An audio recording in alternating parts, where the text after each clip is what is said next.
Ça y est, on y est, on est entré dans la dernière semaine de l'élection du vélo cargo de l'année. Les votes se clôturent ce dimanche à 23h59, donc il vous reste quelques jours pour voter pour votre vélo cargo préféré. Dès le lendemain, le lundi matin, vous connaîtrez les 5 vélos cargo finalistes parmi les 40 qui étaient engagés au départ, qui accéderont à la finale à Lyon le 14 mai. Le but de cette vidéo, c'est de vous expliquer un petit peu plus en détail ce qui attend ces finalistes le 14 mai. Donc déjà, juste pour information, ce n'est pas nous, l'équipe du Cargo Bike Festival, qui allons élire ces vélos.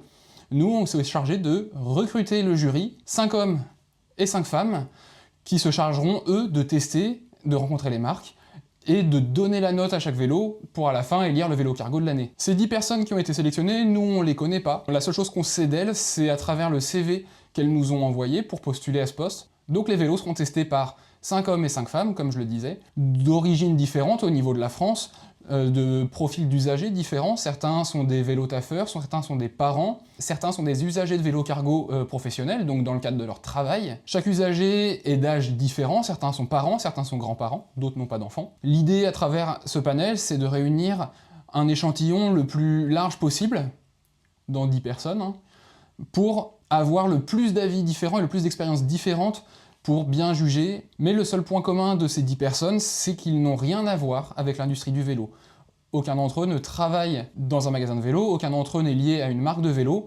Alors effectivement, vu que c'est des usagers de vélo cargo, pour certains, ils ont des affects avec certaines marques, et si cette marque-là est en finale, elle a de la chance, sur 10, il y en a un qui la préfère, mais c'est un affect d'usager, c'est pas un affect d'intérêt qu'on va retrouver. Donc ce critère est là pour garantir un minimum d'impartialité à travers les différents membres du jury, pour être sûr que l'élection ne soit pas trichée. Mais revenons-en à la finale et à nos 5 finalistes. Donc le 14 mai, ce sont 2 épreuves qui les attendent. La première, c'est la soutenance.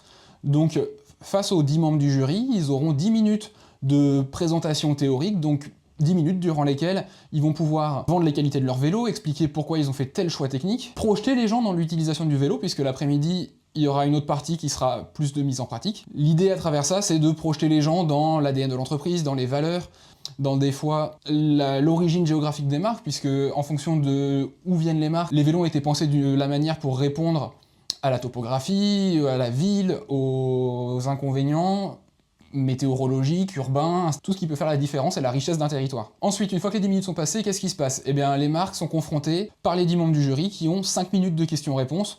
Donc ces 5 minutes de questions-réponses sont souvent décisives puisque pendant les 10 premières minutes, les marques racontent un peu ce qu'elles veulent. Pendant les 5 minutes, chaque membre du jury peut poser sa question et ça va être en fonction de son expérience, de ses besoins habituels, qui va aller titiller la marque dans les petits détails et la challenger sur ses choix. En quoi c'est important? Parce que généralement, les questions qui vont être posées, les membres du jury, ils les retiennent. Et en fait, c'est l'après-midi sur la phase de test qu'ils vont pouvoir vérifier ce qu'on leur a raconté, si c'est vrai, et essayer de retrouver le ressenti qu'on leur a vendu le matin pendant la présentation. Donc le temps de passage de chaque marque occupe toute la matinée. Ensuite, on va passer à l'après-midi sur la partie phase terrain, phase de test pratique. Donc c'est sur un circuit tracé par les moniteurs du cyclisme français, censé représenter au maximum les obstacles de la ville, donc du slalom, des montées, du stationnement, de la manœuvrabilité à côté du vélo et sur le vélo, le tout chargé et à vide, puisque le vélo peut être manipulé dans les deux contextes.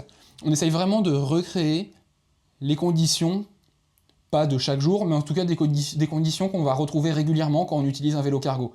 L'idée, c'est vraiment d'élire le vélo cargo qui répond le mieux aux besoins et d'en faire le représentant de la famille vélo cargo sur le marché, le vrai point de référence et le point de comparaison pour les futurs acheteurs ou les gens qui veulent renouveler leur matériel, tout simplement. Donc à travers ces tests, ça permet de répondre aux 10 critères que les jurys auront à remplir.